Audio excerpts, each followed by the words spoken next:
사람을 그렇게 살해한 직후에 자기 집에 돌아가자마자 1시간 만에 짐을 챙겨가지고 인천으로 가요. 가서 죄송합니다. 제가 불법 체류자예요. 지금 아버지가 임종 직전이에요. 근데 중국 돌아가야겠어요. 이렇게 얘기를 해요. 자기 신분을 속이고 네. 10년 이상 살아온 어떤 범죄자 이야기를 준비를 했습니다. 네. 사건은 안양시 안양동의 어느 호프집에서 벌어지는 사건이에요. 1997년 4월 11일 그때 28살짜리 어느 술 취한 남자 손님이 그 호프집에 있었는데 이 남자 술이 너무 많이 취했어요.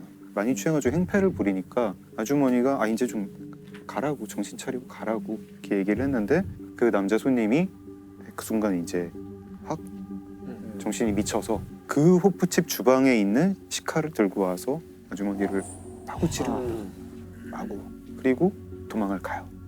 처음에는 그렇게 어려운 사건인 것 같지가 않았어요. 그 현장에 뭐 맥주병이나 뭐 그런 칼 같은데 지문이 있고 그 남자가 쓰던 등산 스틱도 있었다고 네. 해요. 지문이 있으니까 금방 잡겠지 하고 그 남자의 집을 찾아서 급습한 게 이틀 뒤였다고 합니다. 네. 이틀 뒤에 남자는 거기 없어요. 사실은 남자는 그때 한국에도 없었어요. 벌써. 이틀밖에 안 되는데. 네, 이 남자는 1991년에 미립국을 한 중국 동포였어요. 중국 동포였는데 예, 한국에서 이제 전기 설비 공사를 하면서 돈을 벌었다고 해요. 이 남자는 사람을 그렇게 살해한 직후에 자기 집에 돌아가자마자 1시간 만에 짐을 챙겨가지고 인천으로 가요. 인천항에 이제 출입국 관리소가 있거든요. 거기 갑니다. 가서 죄송합니다. 제가 불법 체류자예요. 지금 아버지가 임종 직전이에요. 근데 중국 돌아가야겠어요. 이렇게 얘기를 해요. 그때 우리나라에 출국 명령 제도라는 게 있었어요. 불법 체류자가 와서 자기가 불법 체류자인 거를 고백을 하면은 과태료만 조금 매기고 보내주는. 돌아가게 해줘요. 네. 어떻게 보면은 이 남자의 도피를 한국 정부가 도와주는 거예요. 그러네. 야, 근데 허망하게 빠져나갔네요. 허망하게 빠져나갔죠. 네.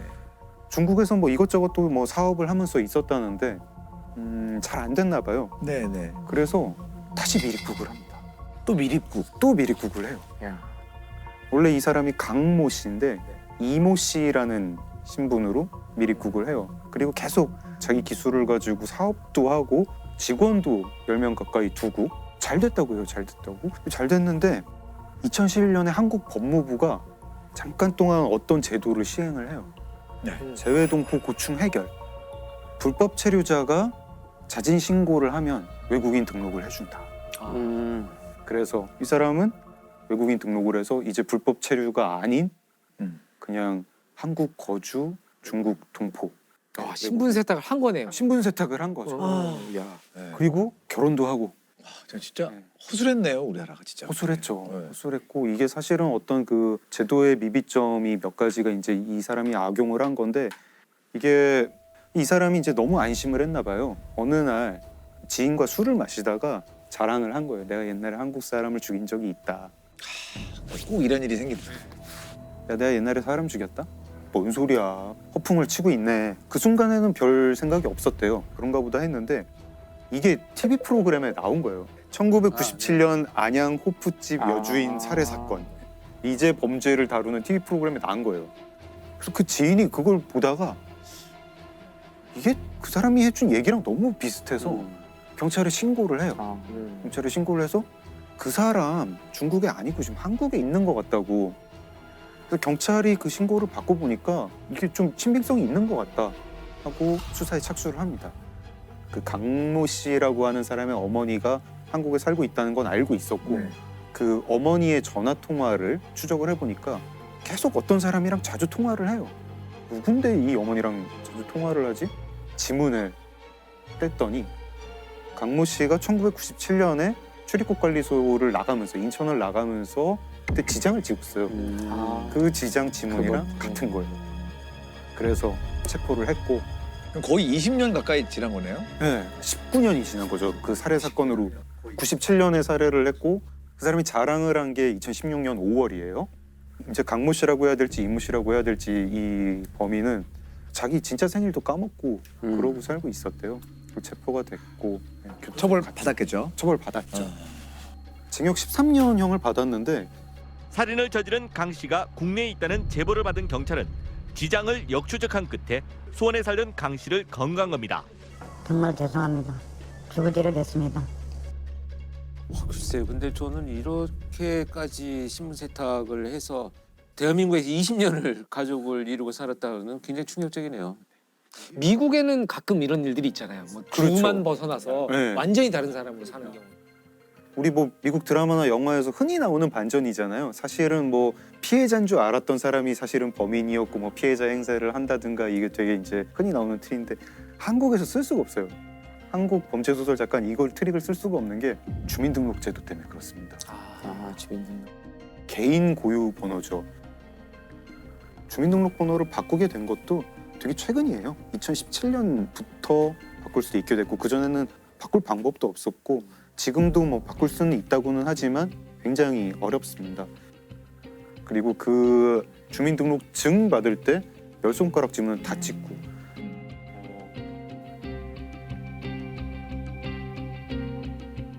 국민의 모든 10손가락 지문을 그냥 갖고 있는 게 아니라 경찰청 지문 자동 검색 시스템에 에이피스라고 하는 그 시스템에 등록을 하고 있는 그런 나라가 없대요.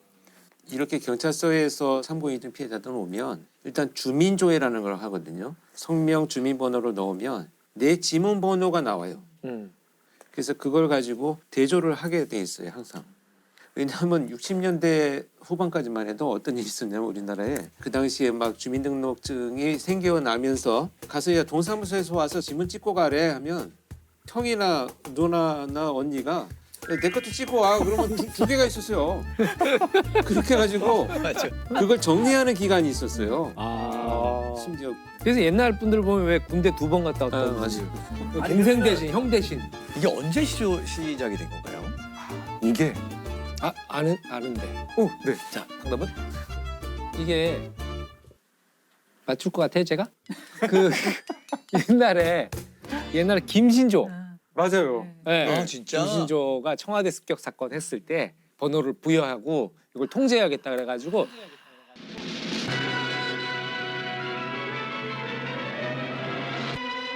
(1월 21일) 밤 10시경 북한군의 무장 간첩단이 어둠을 타고 감히 서울까지 와서 난동을 부렸습니다.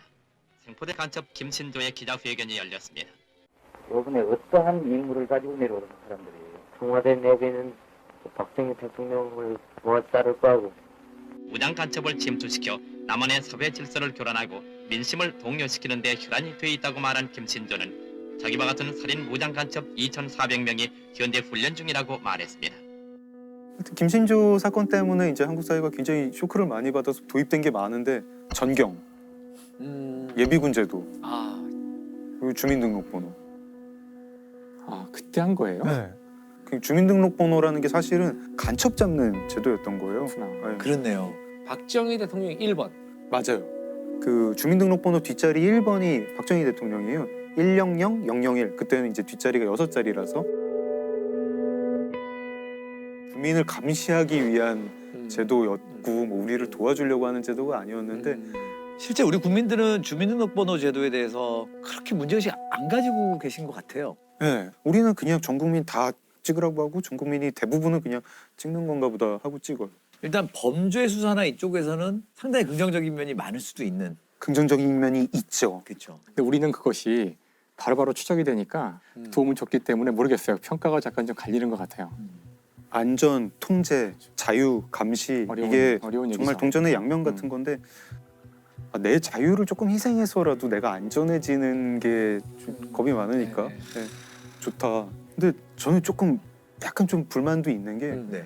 국가가 그러면은 그거를 굉장히 잘 관리를. 관리를 해주느냐. 최근에도 그 이석준 그 맞아요. 케이스가 그렇죠. 네. 이제 공무원이 2만 원을 받고 정보를 그러니까요. 흥신소에 팔아서 너무 하게 되죠. 어이없는 네. 일이더라고요. 알고 지내던 여성의 어머니를 살해하고 남동생을 중태에 빠뜨린 혐의를 받는 26살 이석준. 피해 여성의 집 주소가 알려지는데 정보원 노릇을 한 건 수원시 권성구청의 공무원인 걸로 검찰에 따르면 공무원 A씨는 흥신소 직원 B씨가 준 피해 여성의 주민번호로 집 주소를 알아냈습니다. B씨에게 넘어간 주소는 흥신소 몇 군데를 더 거쳐 이석준의 손에 들어갔습니다. 고작 2만 원을 받으려고 공무원이 넘겨준 개인정보가 끔찍한 범행으로 이어졌던 겁니다.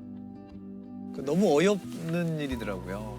한국의 그런 개인정보라는 게 큰 덩어리의 데이터베이스가 돼가지고 불법 마케팅하는 곳, 뭐 스팸 메일 보내는 곳, 흥신소 이런 데서 돌아다니고 있고 또 너무 쉽게 이걸 요구를 해요. 무슨 인터넷 사이트만 들어가려고 하면은 전부 동의하게 돼 있죠. 네, 동의하고. 약간 제 정보는 제 권리잖아요. 그쵸. 권리가 있는 듯해 보이긴 하지만 동의하지 않으면 가입할 수 없고.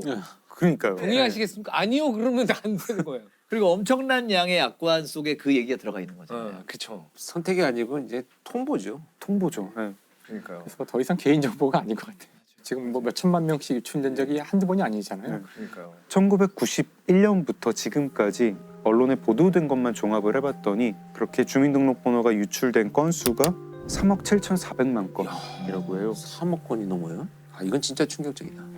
지금 개인정보는 나에게는 권리, 남에게는 재산이자 나를 감시하는 도구입니다. 디지털 시대에 점점 커지는 숙제입니다.